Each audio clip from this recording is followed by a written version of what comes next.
நாளுக்கொரு நல்ல பங்கு. யாத்ராகமத்திலிருந்து தின தியானங்கள். மே 20. யாத்ராகம 13ஆம் அதிகாரம் 1 முதல் 16 வரை உள்ள வசனங்கள். பாவிகளை மீட்கும் கர்த்தர். இஸ்ரவேல் புத்திரருக்குள்ளும் மனிதரிலும் மிருக ஜீவன்களிலும் கற்பம் தரித்து பிறக்கிற முதற் பேரான அனைத்தையும் எனக்கு பரிசுத்தப்படுத்து, அது என்னுடையது என்றார். வசனம் 2. மீட்கப்பட்ட மக்கள் மீட்பருக்கு சொந்தமானவர்கள். ஆகவே தம்முடையவர்கள் என்ற முறையில் முக்கியமாக ஒவ்வொரு குடும்பத்தின் ஆண் மக்கள்களிலும் முதற் பிள்ளைகளை எனக்கென்று அவர்களை பிரித்தெடுத்து அர்ப்பணியுங்கள் என்று உரிமை கோருகிறார். நாமும் தேவனால் கிரயத்துக்கு கொல்லப்பட்டிருக்கிறோம். நாம் அவருக்கே சொந்தமானவர்கள்.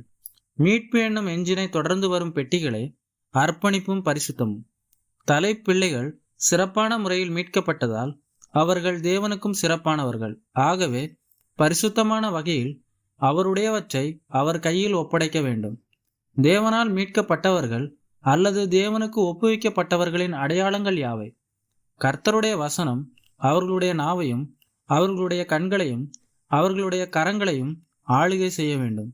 நம்முடைய உரையாடல்களும் பார்வைகளும் செயல்களும் பரிசுத்தமானவையாக இருந்து கர்த்தரை மகிமைப்படுத்த வேண்டும். இதன் மூலமாக நாம் கிறிஸ்துவை உடையவர்கள் என்பதை இந்த உலகத்துக்கு காண்பிக்க வேண்டும். இஸ்ரவேலருடைய ஒப்புவித்தல் அவரை நினைவு கூறுதலின் வாயிலாக தொடர வேண்டும் என்று தேவன் விரும்புகிறார்.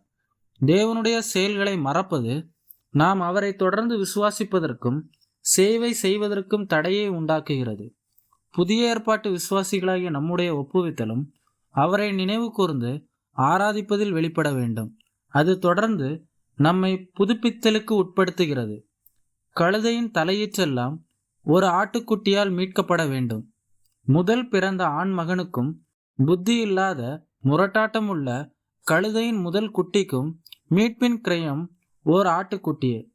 கழுதையின் சுபாவத்தைப் போலவே ரட்சிக்கப்படாத மனிதனின் சுபாவம் இருக்கிறது.